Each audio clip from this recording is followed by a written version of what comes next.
Hello and welcome to the Trading Zone from the Tradier Hub, sponsored by the MyAx. I am Joe Teague of Equity Armor Investments, and with me, as always, is Brian Stutland here, portfolio manager at Equity Armor Investments as well. How you doing, Joe? I am doing great. Another great week ahead of us. Good to see you. Hope you had a great weekend. Hope everyone tuning in had a great weekend and great week last week since we last saw you. And as excited as I am about this upcoming week. Yeah, last week it was in Steeler Town in Pittsburgh doing an event for our fund portfolio management and just giving a little dinner and learn event for everybody. Lots of fun. Pittsburgh, interesting town. They certainly love their football and their sports there. And now we're ready to get back into action this week. Although off to sort of a quiet start for the markets today. So yeah, so they're like the rest of America. Then they're big into the Steelers, but well, I guess around America, people have more teams to root for. I guess in my neck of the woods, there's some college teams which are really popular, like the University of Michigan and my alma mater, Michigan State.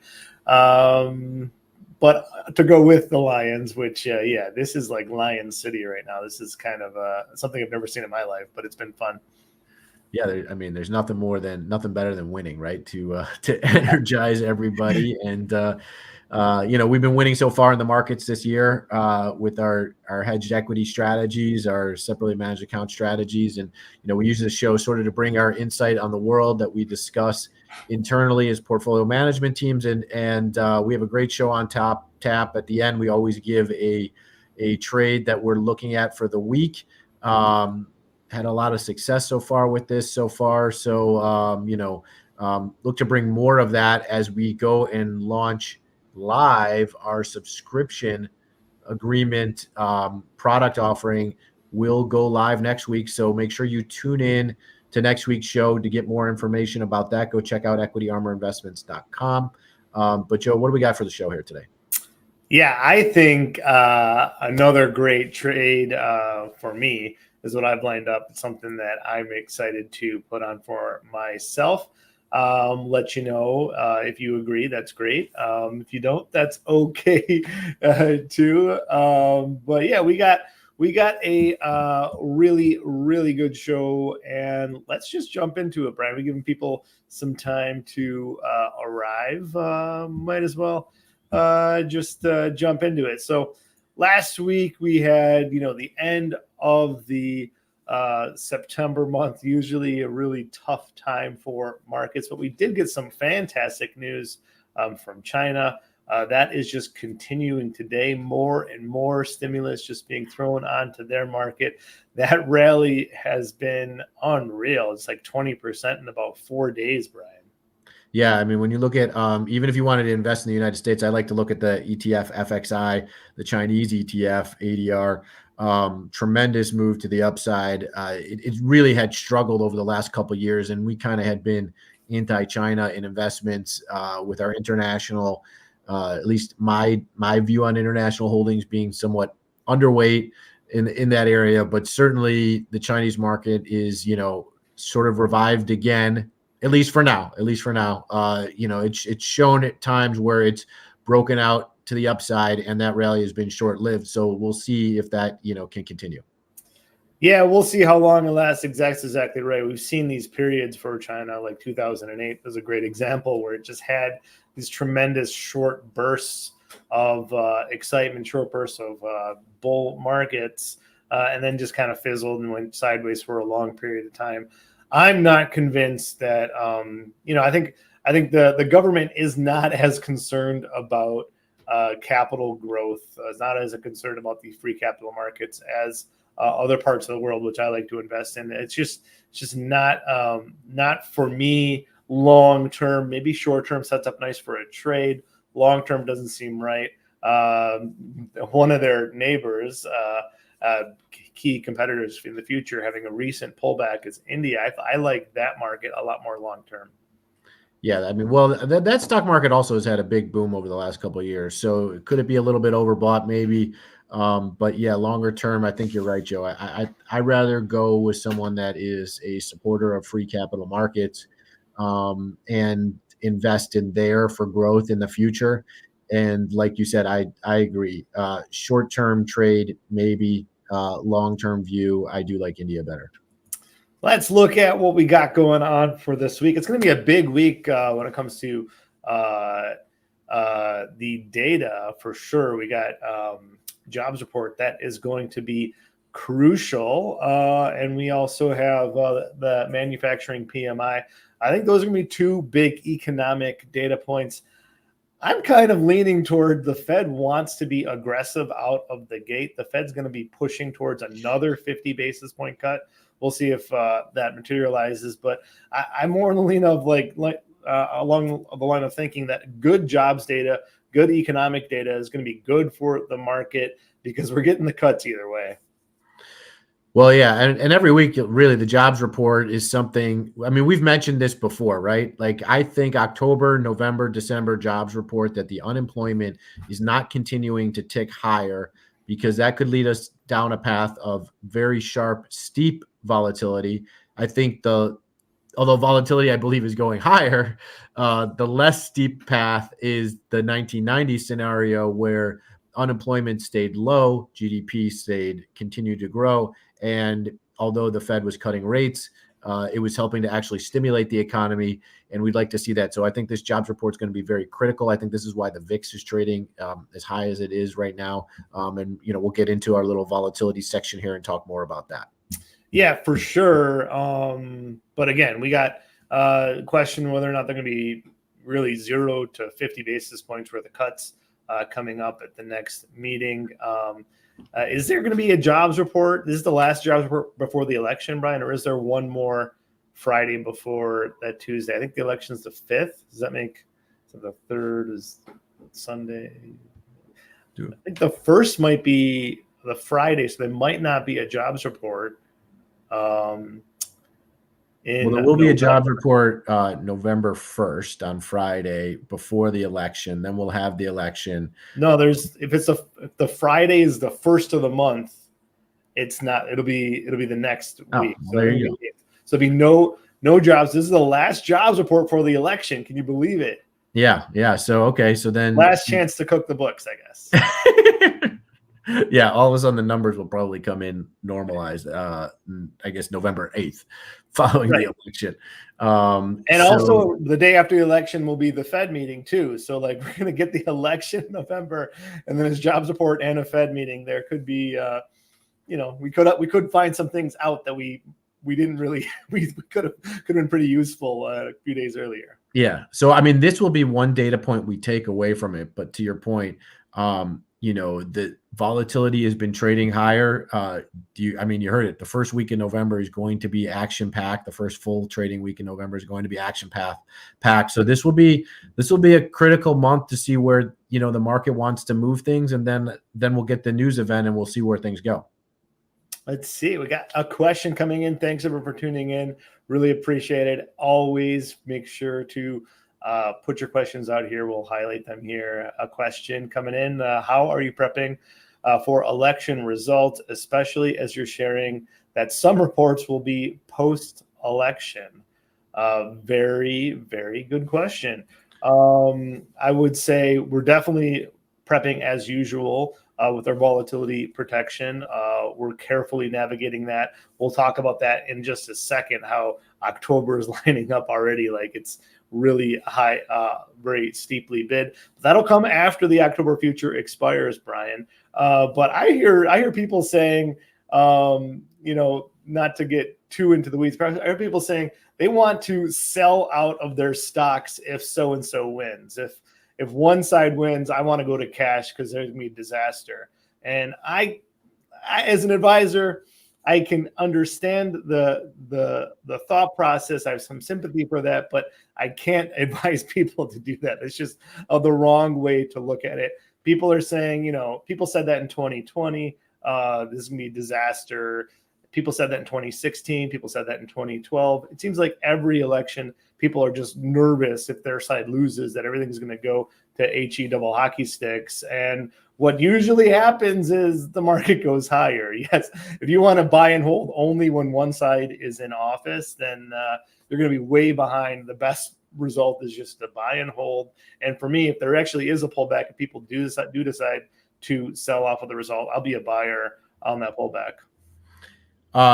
Yeah, I think, when it comes to the political, navigating that scene is you can get stuck sort of on your like one pole of the earth of whether you're, liberal or conservative, and the other side then to you looks like a disaster. I mean, personally, I want to react to the actual economic data that's going on. I want to react to how volatility is trading. I want to react to trends and macro trends going on in the equity markets and trade off of that rather than political. Now, personally, it will have an effect on, if there's a certain tax policy that gets pushed through from one candidate to the other, that will have some sort of effect on you as an individual. But for me as a trader, for me as an investor, I'm looking at it more holistically, looking at how the macro environment is shaping out and then making decisions off of that.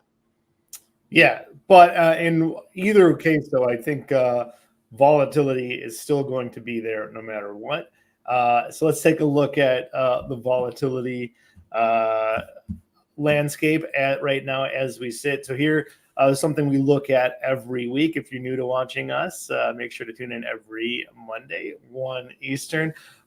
This is the skew of the S&P 500. This is looking at the price of the 25 delta put 1 month out versus the 25 delta call 1 month out. You can see as things get more volatile, people pay a lot higher premiums for that put. And this kind of is a leading indicator for volatility for us. And lately, in the very recent history here, it's we're trending a little bit higher here, Brian. Yeah, it seems like we're kind of trending back into normalized range of how that skew plays out. Where, I mean, look, there has to be a premium to pay a put because historically, well, it doesn't have to be, but historically, when the market moves down, it moves down faster than it moves when it's going up, and so people pay extra premium for put protection.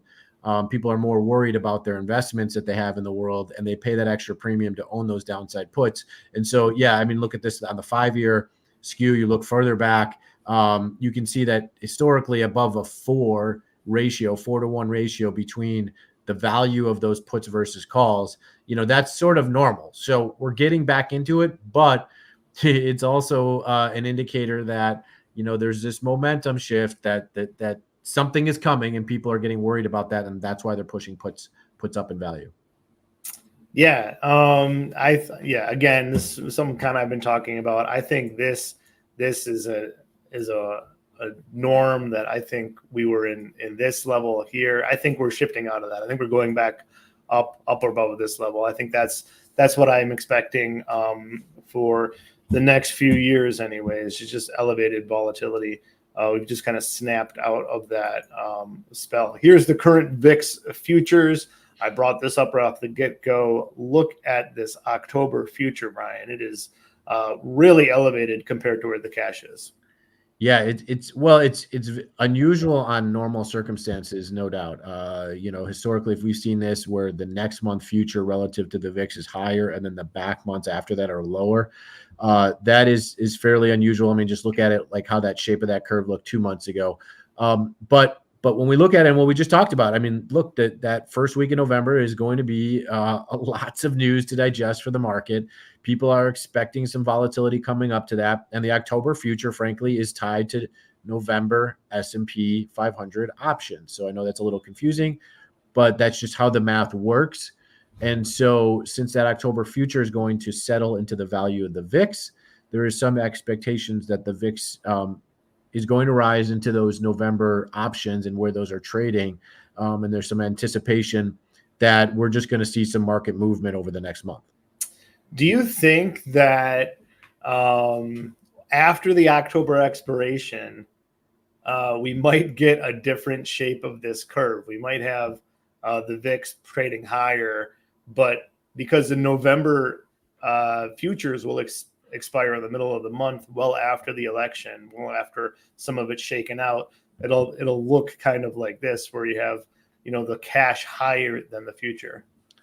Yeah, I think that's a great point, Joe. And typically that shakeout is that type of curve looking is one in which traders believe there's going to be more market movement than there currently is in the marketplace. Mm-hmm. It's people trying to own S&P options to play a big move. And so I think that is how the shape is going to play out. And that might actually give some VIX futures traders some opportunity to own those VIX futures, frankly. Interesting. Interesting. Yeah. I mean, So I it's can't wait full to see. disclosure, like for our clients, we are currently long, what would be considered VXX or short-term VIX futures right now, based on the current market landscape. But certainly if that shape turned out like that too, I'd also want to be a buyer as well. So yeah, that should be interesting. That's what we'll be watching. Again, normally like the curve looks something like that, right? So what we have now is just very unusual. So we're going to expect maybe in January it'll go back to the normal cave. But this is just an opportunity for people who will understand the dynamics, understand what's going on, are not just blindly going and trading it systematically, but more dynamically looking at the landscape. I think that's an opportunity for people who know what the history is and what they've seen going back. So yeah, I think it's safe to say that we're also set up for clients to play for that move as well. So we're trying to look at this shape and trade with it. So yeah, absolutely. Here is the S&P 500 2-year trends. Brian, this is something you gave me flack last week. You were saying, hey, this graph is done. We don't need these anymore. Well, look at how closely we're following this upper trend line here. This old support is turned into resistance right here. I'd really love to see it crack that and get back up there, but maybe this will just be an area where, hey, this just kind of is, resistance, and maybe we can just follow this trend line higher this way. Again, that'll still be really good news for bulls if we continue at least staying above this spot here. But again, I'd love to see it crack up above this spot here, but we haven't been able to do so yet.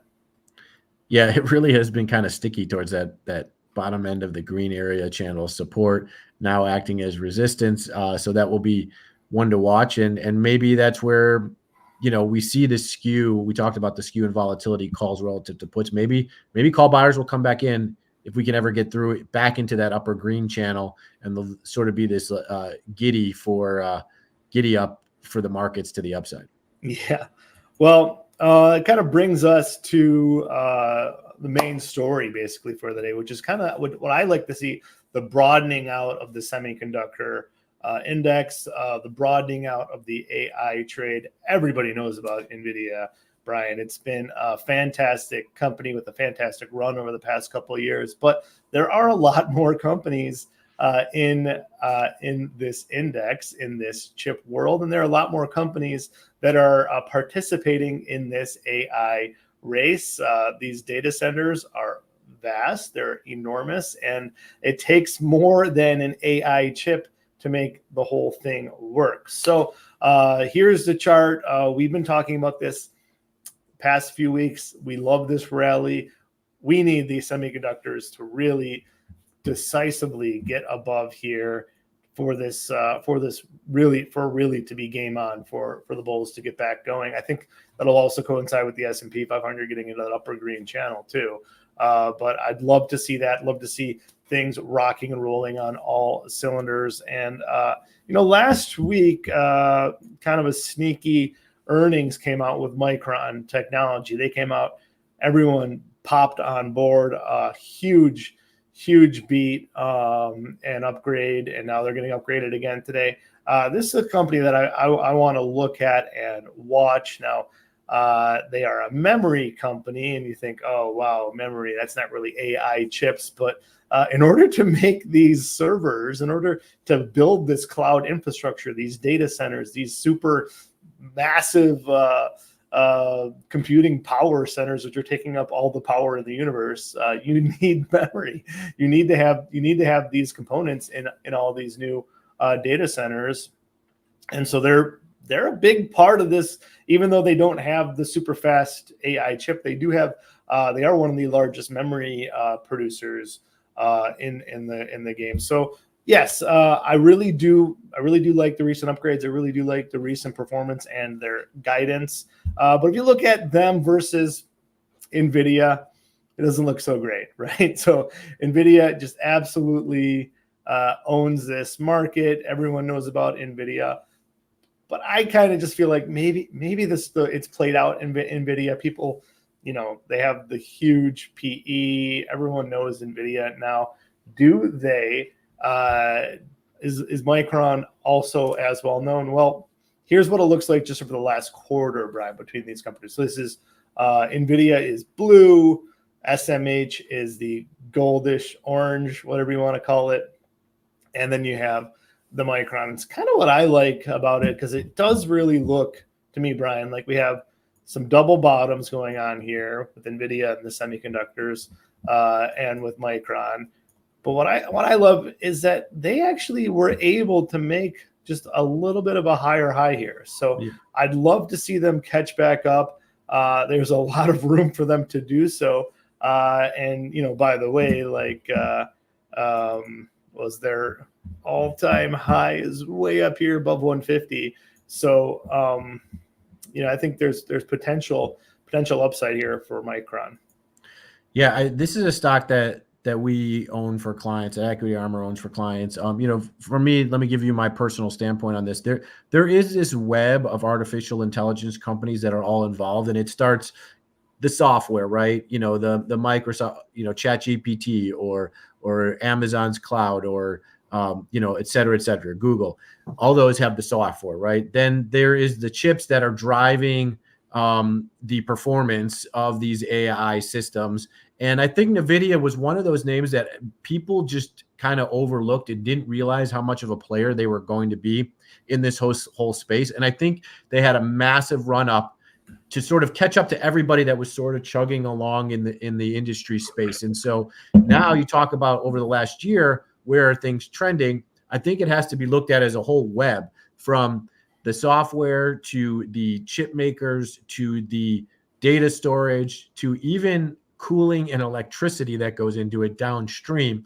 And who are all those players and what does that web consist of? Because those will probably all now move together to the upside, with a few players probably dropping off and a few new players coming in. And I think when we talk about the SMH, it's going to need this whole web sort of to look very good. And for that to move higher, I think for this economy to continue to grow. And so, just to turn the clock back here on what you spoke about, the SMH chart, I should say, I would like it to see it start to make higher highs after this bottoming process in order to say, hey, the rest of the market is going to go higher with it. And then to this point, yeah, Micron, I do believe, is starting to play a little bit of catch up here. It's been a nice winner for us, but I'm not really willing to just sort of take everything off the table. I'm not going to make it a huge holding of mine, but I'm going to have it somewhere in my portfolio. Yes, exactly right. And maybe for me, for the SMH to make these higher highs, Brian, it doesn't have to come from NVIDIA. NVIDIA is at a really high valuation. NVIDIA's had a tremendous run. I'm not saying it can't go higher, but there are other potential companies. We talked about Intel a few weeks ago. They've had a tremendous run after that trade. And now here's my trade here in Micron Technologies. This was this morning, looking at it. It was at 104. I just want to look out for another quarter, looking into the January expiration. And the similar trade that I've done recently, and this is another way I just can play these names, limit my exposure, kind of enhance my return too, by capping myself out here. So essentially I'm buying the 100-130 call spread in the money call.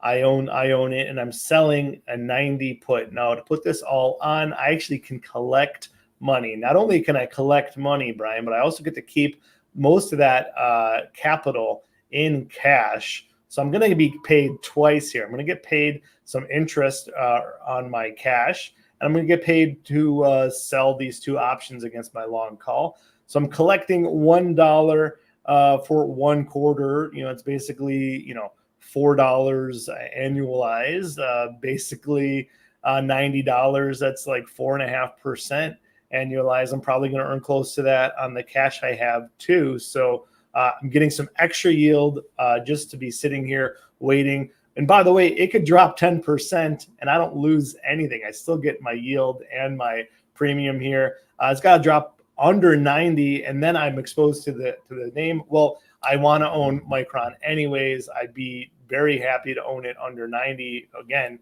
my break even is going to be my premium plus the interest I earned on my cash. So somewhere around $88.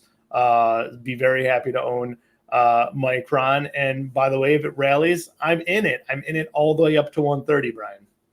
Yeah, I mean, this from a risk reward standpoint is, I mean, I love this, right? So it's you're gonna make 100% of the first $26 up move.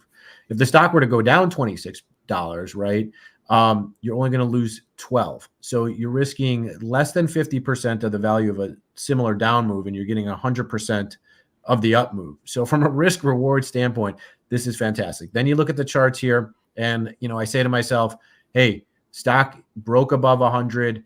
The momentum is to the upside. I want to play it in that fashion.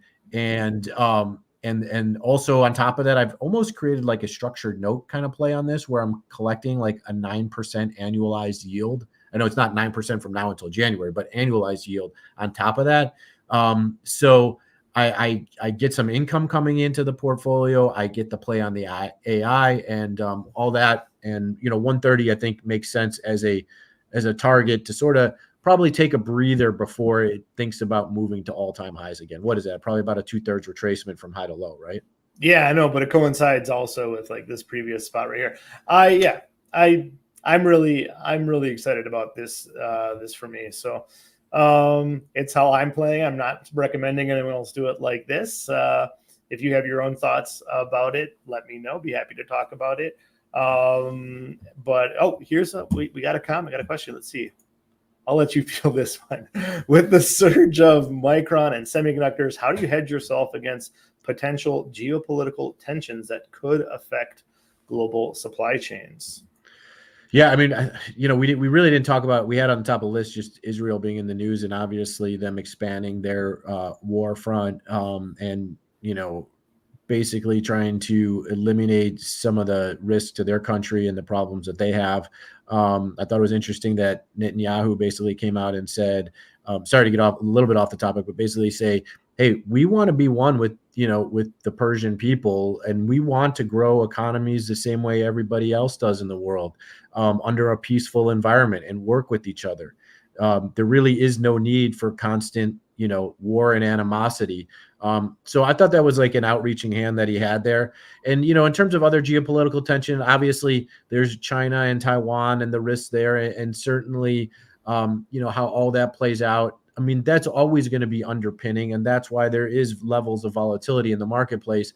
But this is why, I like an option trade like this, because to some degree it removes not only stock market risk, just, on a macro environment, but it removes some of that geopolitical risk that can pop up and all of a sudden we have something break out that we didn't expect. The market gets shooken up about it. But ultimately, the world has figured out how to resume itself, mitigate some of the tensions that go on in the world and then, push forward. So this kind of, helps me sort of limit volatility in my portfolio. Yes. Couldn't have said it better. Let me think. So yeah, if there's a short-term event, it would be a buying opportunity for me for a lot of these chips. That's another reason why I like this trade. If we do go lower, I do want to own these names 100% for sure. I also like the CHIPS Act. I gotta say, I like the fact that we're going to be trying to make more of these chips at home. I think that'll be really good long term for us. Hopefully, Intel can get it together and start making some of the faster chips. But we also have more plans coming up with some of the other companies. We have Taiwan Semi is going to be making some chips in America, some others too. So that's also beneficial. But back to Israel. That was on my radar at the top of the show, Brian. It just seems like things are spiraling, and we're at a spot where things really could go sideways. Talking about Iran, some sort of blockage of Hormuz that could cause an oil shock. That would be a volatility event if that happened. That could cause things to kind of shut down. Oil obviously be very expensive around the world if that happened. Thankfully, there's a lot of oil in America, but it doesn't really matter. There's still the price is going to be a lot higher if that were to happen. I'm kind of leaning towards it's election related. I think Iran wants to wait until after the election because they have a preferred candidate, and I think Israel wants to get everything done before the election just because they have an outcome that they would prefer too. Yeah, the expansion on two fronts in Israel and potentially, now rolling tanks up into Lebanon, and trying to clear out and protect their people in the north. I think that has the markets a little bit concerned here. I think that's why volatility is a little bit higher. That this war is going to continue to expand. I personally think it's something where Israel was just spotting weaknesses to remove some of the terrorist network that was causing problems, with their country and, providing more safety for their citizens. And I don't know that expansive wars is concerning for me. On a geopolitical front, I think the level of volatility rising, the VIX futures being up, that curve being out of whack that we talked about earlier in the show, I think that all relates to, the week ahead. That November election is just, between an election, Federal Reserve rate decision, another unemployment data point. There's a lot to digest from a macro standpoint that has me more worried whether these markets can go higher or lower, because I think ultimately, maybe next show we spend talking about this, but I think a 60% move one way or the other in the markets over the next year is a possibility, and I'll leave people with that. And hopefully everybody comes back and tunes in next week. Is our show every Monday, 1 p.m. Eastern, the trading zone. Well, wait. Oh, you got one more thought? Okay. I think there's a lot to unpack here, though. So we've been talking about 07 and 98. 07 had the housing crisis, which caused the 60% drop. 98 had the dot-com boom, which caused a 60% rally that turned into a huge margin event, huge bubble that blew up, right? So those are two possible scenarios. It happens a lot in history we had a bubble crash, a housing bubble, a dot-com bubble, two crashes.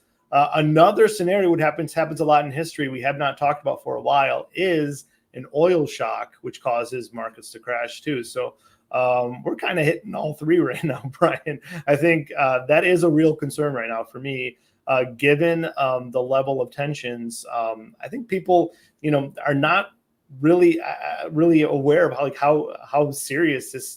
To me, this is very dire. The risks of an oil shock are very real now, much since 92 or 91 when we had the first Gulf War. Well, here, look, I'll tell you this, let's do this next week. We should get into talking about, let's tease it, leave people teased a little bit. We'll get into, this is really like a whole show discussion. We're going to talk about oil shock next week. We're going to talk about the level of volatility in this market, sort of give a playbook of how some of these, because we had some really good questions about geopolitical tension, how that would play out. And I think we have to come up with answers for people. So let's leave people with that, and tune in next week, right? And we'll get into this discussion and do a little playbook on, what if scenarios, if A happens, what do we expect, out of B, so that people can be well prepared to invest in the market. That's what we like to do. That's what I like analyzing and give people advice on. So please tune in next week, along with the launch. Again, our new subscription product will be coming out next week. We're very anxious to have people join us along on the trades, such as a Micron, for example, such as our artificial intelligence web network that we put together in an option trading fashion. And we do some volatility arbitrage trading as well on the SPY ETF. So tune in every Monday to the Trading Zone, sponsored by the MIAX. I'm Brian Stutland, Equity Armor Investments, with my colleague Joe Teague at Equity Armor Investments as well. Look forward to seeing you every Monday, 1 p.m. Eastern.